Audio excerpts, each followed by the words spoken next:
மக்களே வணக்கம். ரொம்ப நாள் ஆச்சு வண்டிக்கிட்ட இருந்து வீடியோ போட்டு. வண்டி வாங்கி வந்து இப்போ 1 இயர் ஆயிடுச்சு. உங்களுக்கு வந்து 1 year ownership review, bike review போட சொல்லி ரொம்ப நாளாக கேட்டுருந்தீங்க. நான் 1 இயர் ஓனர்ஷிப்பில் தான் போட்டேன். ஆக்சுவலாக சொன்ன போனால் நான் வந்து இப்போ பைக் ஆக்சிடென்ட் வீடியோ போட்டு கூட 1.5 மாதத்துக்கு மேலே ஆகும். அதுக்கப்புறமா வீடியோ போடலான்னு நினச்சேன். அதுக்கான டைம் கரெக்டாக அமையலை. பைக் கைக்கு வரதுக்கே எனக்கு 20 நாள் மேலே ஆயிடுச்சு இன்சூரன்ஸ் க்ளைம் பண்ணிட்டு. அதனால தான் சரி இப்போ போடுறேன். இப்போ நான் 10,000 கிலோமீட்டர் கிட்ட ஓட்டிட்டேன். 9.8 9 வந்திருக்கு. இன்னும் ஒரு 2-3 நாள் ஸ்டார்ட் சர்வீஸ் பண்ணிடுவேன். அதுவும் வீடியோ எடுத்து போடுறேன். இப்போ வந்து உங்களுக்கு 1 இயர் ஓனர்ஷிப் ரிவ்யூ. ஒரு வருஷம் ஓட்டிட்டு இல்லைங்களா, அதனால் வண்டி எப்படி இருக்குன்னு சொல்கிறேன். அதுக்கப்புறமா இன்னொன்று கேளுங்க, நான் இப்போதைக்கு ஆயில் எதுவும் மாற்றலை. ஏன்னா ஃபஸ்ட் சர்வீஸ் மட்டும் தான் ஆயில் மாற்றினேன். செகண்ட் சர்வீஸில் டாப் அப் கூட பண்ணல. எனக்கு ஆயில் லெவல் வந்து கரெக்டாக தான் இருந்துச்சுன்னு சொல்லிட்டு நம்ம தேர்ட் சர்வீஸில் தான் இப்போ ஆயில் மாற்ற போகிறேன். இப்போ வண்டி ஓட்டுற ஸ்மூத்னஸ் எப்படி இருக்குது, ஆயில் மாற்றினதுக்கப்புறம் ஸ்மூத் எப்படி இருக்குது எல்லாமே பார்க்கலாம் தான். ராயல் என்ஃபீல்டில் வந்து 10,000 கிலோமீட்டருக்கு ஒரு டைம் ஆயில் மாற்றினா போதும்னு சொல்கிறாங்க. இருந்தாலையும் கொஞ்சம் பேர் வந்து 5,000லேயே மாற்றுங்கன்னு சொன்னீங்க. இருந்தாலையும் ஒரு டைம் வந்து நம்ம தெரிஞ்சுக்கலாம் ராயல் என்ஃபீல்டோட குவாலிட்டி எப்படி இருக்குது ஆயில் அப்படிங்கிறதுக்காக தான் 10,000 நான் ஓட்டிட்டேன். அவ்வளோதான். இன்னும் 2 நாள் சர்வீஸ் பண்ணிடுவேன். அப்புறம் இன்னொன்று, உங்களுக்கு வந்து ஏதாச்சும் டவுட்டு, மெக்கானிக்கிட்ட ஏதாச்சும் சந்தேகம் கேட்குன்னா என்கிட்ட சொல்லுங்கள், கமெண்ட் பண்ணுங்கள். உங்களுக்காகவே நான் 3 நாள் கழித்து சர்வீஸ் பண்ணுறேன். அது அப்போ வந்து நான் கேட்டு சொல்கிறேன். அப்படி இல்லைனா கூட நான் உடனே நாளைக்கு சர்வீஸ் பண்ணிட்டா கூட நான் வந்து 10,000 கிலோமீட்டரில் ஒரு ஓனர்ஷிப் ரிவ்யூ போடுறேன். ஒரு மாதம் ஓட்டிட்டு ஒரு 1000 கிலோமீட்டர் ஓட்டிட்டு ஆயில் லெவல் மாற்றினதுக்கப்புறம் எப்படி இருக்குன்னு பார்த்து. சரி, இப்போ நான் ஸ்டார்டிங்லேருந்தே சொல்லிடுறேங்க. ஃபஸ்ட்டு வந்து வண்டி வாங்கும் போது நான் ஃபீல் பண்ண ஒரு இதை சொல்கிறேன். ஃபஸ்ட்டு வண்டி ஷோரூம்லேருந்து ஒரு டைம் ஃபஸ்ட்டு நான் தள்ளும் போது பார்த்திங்கன்னா வெயிட் கண்டிப்பாக நானே எப்படா இந்த வண்டியை ஓட்டுவேன்னு நானே நினச்சேன். ஒரு செகண்ட் யோசித்தேன்.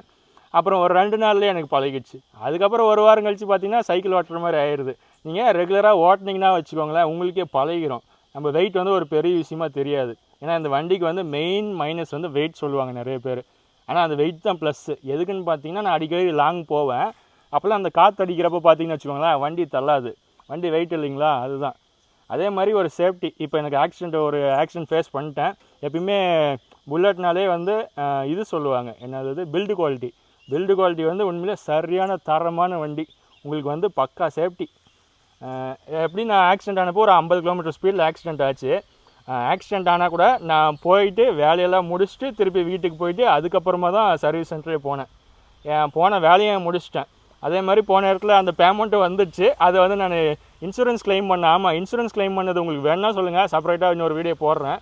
நான் இன்னொரு சேனல் ஒன்று வச்சுருக்கேன், அதை லாஸ்ட்டில் சொல்கிறேன். அது இன்னும் பெருசாக ஒன்று வீடியோ போட ஆரம்பிக்கல, நான் சொல்கிறேன் இருங்க.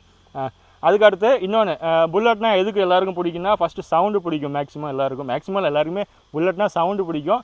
அப்புறமா கிக் பண்ணி ஸ்டார்ட் பண்ணுறது பிடிக்கும். இந்த வண்டியில் வந்து சவுண்டு பெருசாக வரவே வராது. ஏன்னா இது ஜே சீரியஸ் இன்ஜின், ஸ்மூத்தான இன்ஜின்.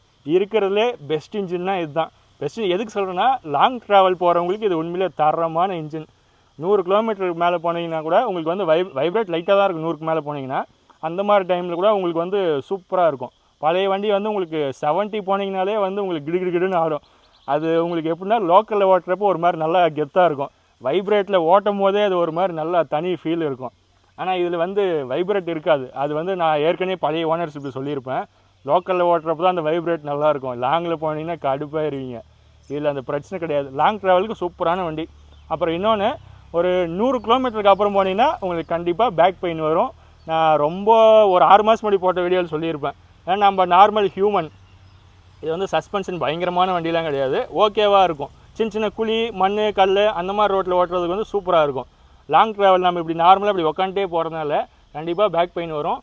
அதே மாதிரி இன்னொன்று கேளுங்களேன், இன்ஜினுக்கும் நல்லது இல்லை நம்ம 150 கிலோமீட்டருக்கு மேலே நிறுத்தாமல் ஓட்டிங்கன்னா. ஒரு 100லேருந்து 150 கிலோமீட்டருக்கு ஒரு டைம் வந்து வண்டியை ஸ்டாப் பண்ணிடுங்க. ஸ்டாப் பண்ணிட்டு ஒரு 1/2 மணி நேரம் ரெஸ்ட் விடுங்க. நீங்களும் ரெஸ்ட் எடுத்துக்குவாங்க, வண்டிக்கும் ரெஸ்ட் விட்ருங்க. இது வந்து டூரிங் வெஹிக்கிளில் சேராது.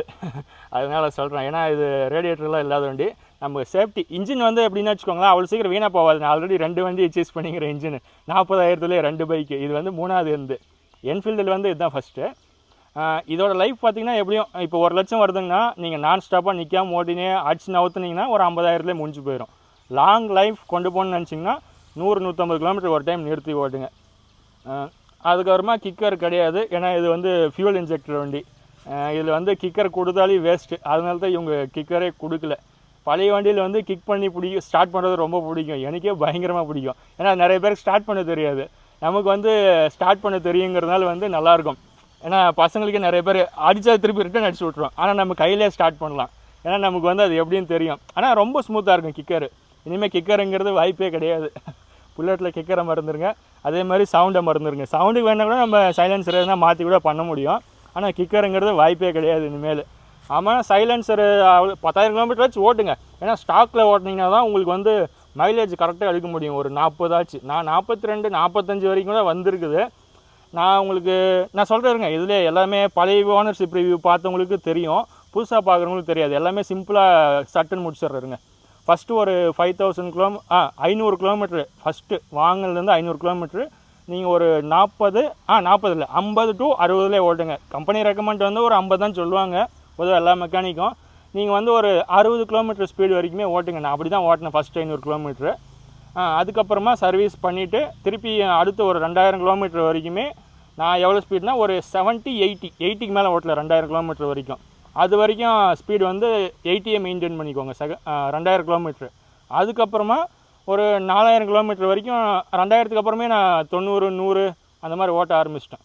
ஆனால் ரேஸ் டிரைவிங் வந்து நான் 4000 கிலோமீட்டருக்கு அப்புறம் தான் பண்ணேன்.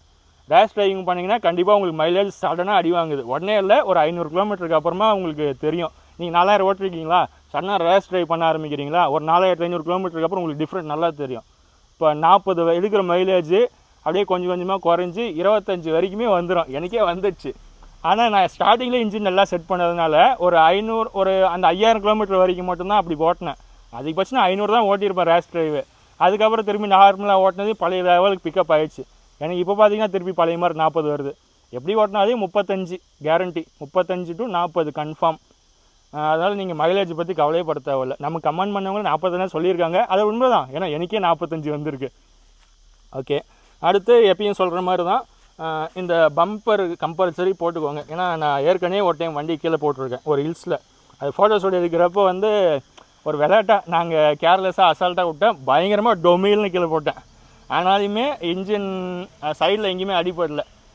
பம்பர் வந்து நல்லாயிருக்கு, நல்ல சூப்பரான குவாலிட்டி. ரேட்டு 4 ரூபா கிட்ட வரும்னு நினைக்கிறேன். ஆனால் ஏன் ஒர்த்துனா இது ஒரிஜினல் எஸ்எஸ், துரு ஏறாது அவ்வளோ சீக்கிரம். லோக்கலில் போட்டிங்கன்னா விலை கம்மியாக இருக்கும். அது குவாலிட்டி எந்த அளவுக்கு இருக்குன்னு தெரில, இதோட பெட்டராக இருக்கலாம், எனக்கு தெரில. எனக்கு தெரிஞ்சதை பற்றி தான் சொல்ல முடியும். ஆனால் இது வந்து நல்லாயிருக்கு, கண்டிப்பாக ஒர்த்து. நான் கொடுக்குற 4,500 என்னமோ வரும்னு நினைக்கிறேன். ஆனால் ஒர்த்து, துரு ஏறாமல் இருக்கும். அதே மாதிரி சம்கார்டும் வந்து கீழே போட்டுக்கோங்க. கீழே அது 2 கம்பல்சரி போடுங்க.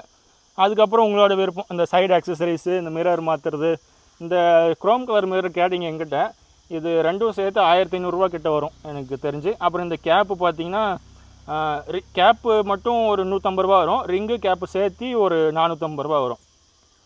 அதுக்கடுத்து நான் வண்டியில் ஒன்றும் பெருசாக எதுவும் மாற்றல. செயின் வந்து அட்ஜஸ்ட்மெண்ட் பார்த்தீங்கன்னா 1000 கிலோமீட்டருக்கு ஒரு டைம் பண்ண சொல்லுவாங்க. ஆனால் நான் இது வரைக்குமே ஃபஸ்ட் சர்வீஸுக்கு ஒரு 5000 கிலோமீட்டர் சர்வீஸ் பண்ணுவாங்க இல்லையா, அப்போ மட்டும் தான் செயின் அட்ஜஸ்ட்மெண்ட் பண்ணேன். அதே மாதிரி இப்போ வரையும் நான் அட்ஜஸ்ட்மெண்ட் பண்ணல. 5000 கிலோமீட்டருக்கு ஒரு டைம் தான் சர்வீஸு. அதனால் வந்து நான் அப்போ படிங்களான்னு விட்டேன். நல்லா தான் இருக்குது. ஆனால் ஒரு 500 700 கிலோமீட்டருக்கு ஒரு டைம் வந்து நீங்கள் செயின் லூப் பண்ணிக்கோங்க. செயின் லூப் வந்து கம்பல்சரி 500 கிலோமீட்டருக்கு ஒரு டைம் பண்ணியே ஆகணும். அது வந்து ராயல் என்ஃபீல்டோட தான் நான் வாங்கினேன். இதுவரை மற்ற பிராண்ட் ட்ரை பண்ணல. அதுவே நல்லா தான் இருக்குது. 1800 ஒரு டின்னு வாங்கினேன் 600 மில்லியில். ஒன்று லூபு, இன்னும் 2 வந்து க்ளீனரு. அதுவே ஒன்று அப்படியே வச்சுருக்கிறவனு பாதிக்கு மேலே இருக்குன்னு நினைக்கிறேன். நீங்கள் வண்டிக்கு மெயின்டைன் பண்ணுற ஒரே செலவு செயின் லூப் மட்டும்தான். அதுக்கப்புறம் உங்களுக்கு விருப்பம், நீங்கள் எவ்வளோ நாள் செலவு பண்ணுங்கள். நார்மலாக ஒரு வண்டி வாங்கிட்டால் எவ்வளோ செலவு இருக்குன்னு தெரிஞ்சுக்கிறவங்களுக்கு தெரிஞ்சுக்கோங்க. வண்டி நான் வாங்கினதுலேருந்து இந்த 10,000 கிலோமீட்டருக்கு நான் பண்ண ஒரே செலவு செயின் லூப் மட்டும்தான். அதுவும் ஒன்று வச்சுருக்கிறேன். ஓகேங்களா? எவ்வளோ டைம் ஓடி இருக்கு? 9 நிமிஷம் ஆகிடுச்சா? ஓகே, இருங்க மக்களே, இன்றைக்கி இன்னும் கொஞ்சம் ஏதாச்சும் இல்லை, நீங்கள் எனக்கு கமெண்ட் பண்ணுங்கள். நான் 11,000 கிலோமீட்டர் ஓனர்ஷிப் ரிவ்யூ போடுவேன்ல, அப்போ உங்களுக்கு என்ன டவுட்டோ ஒரு ஃபோனில் இன்ட்டு மாதிரி எடுத்து வச்சுக்கிறேன்.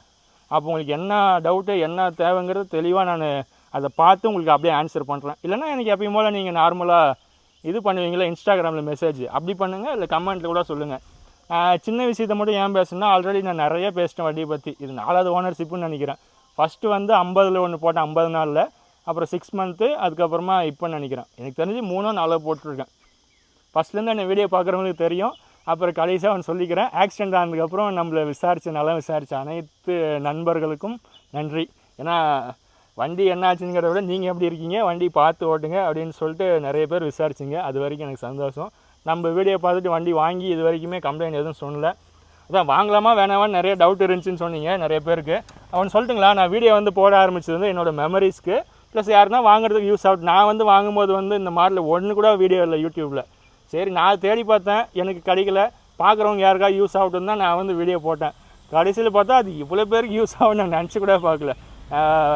100 கணக்கில் வாங்கியிருக்காங்க நண்பர்கள் தான் அவங்களாம். சரி மக்களே, உங்களுக்கு இன்னொரு சேனல் ஒன்று சொன்னேன் இல்லைங்களா, தர்மபுரி பாஸ் அப்படின்னு சொல்லிட்டு ஒரு சேனல் இருக்குது. அதில் வந்து இப்போதைக்கு நான் ஷார்ட்ஸ் மட்டும்தான் போட்டிருக்கேன். நான் வீடியோஸ் வந்து இனிமேல் ஓனர்ஷிப் ரிவ்யூஸ் வந்து என்னோடய ஃப்ரெண்ட்ஸுங்க என்ஃபீல்டோட வீடியோஸ்லாம் நிறைய போடலான்ட்டு இருக்கேன். இதில் வந்து என் பைக் வீடியோஸ் மட்டும்தான் வரும்.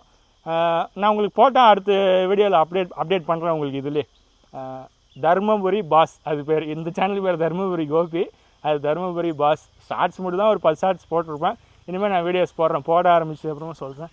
அடுத்து நம்ம நண்பர் வீடியோ எடுக்கிறாரு, அவர் வந்து ஒரு சேனல் வச்சுருக்காரு, அவரையும் நான் இப்போ காமிக்கிறாருங்க.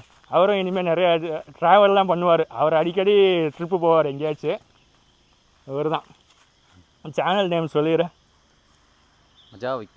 மஜாவிக்கி யூடியூப் சேனல். அவர் வந்து வீடியோஸ் நிறையா ட்ராவல் வீடியோஸ் போடுறது நான் உங்களுக்கு கீழே டிஸ்கிரிப்ஷன் லிங்க்கு போட்டு விட்றேன். நிறைய வீடியோஸ் போட்டால் அவர் அடிக்கடி எங்கன்னா கிளம்பிடுவார் ட்ரிப்பு, கூலிங் கிளாஸ் கழட்டவே மாட்டார் எப்பயுமே. சரி மக்களே, நம்ம அடுத்த வீடியோஸ் நான் உங்களுக்கு எனக்கு தெரிஞ்சு இந்த வீடியோ அப்லோட் பண்ணிவிட்டு ஒரு வாரத்துலேயே உங்களுக்கு தேர்ட் சர்வீஸ் வீடியோ போடுவேன். அதுக்கப்புறம் ஒரு மாதம் கழித்து நான் உங்களுக்கு வந்து அந்த 10,000 கிலோமீட்டர் ஓனர்ஷிப் ரிவ்யூ போடுறேன். அப்போ வந்து உங்களோட டவுட் ஃபுல்லாக கிளியர் பண்ணுறேன். சரி மக்களே, இவ்வளோ நேரம் வீடியோ பார்த்ததுக்கு நன்றி, வணக்கம். அடுத்த வீடியோவில் சந்திப்போம். ஓகே.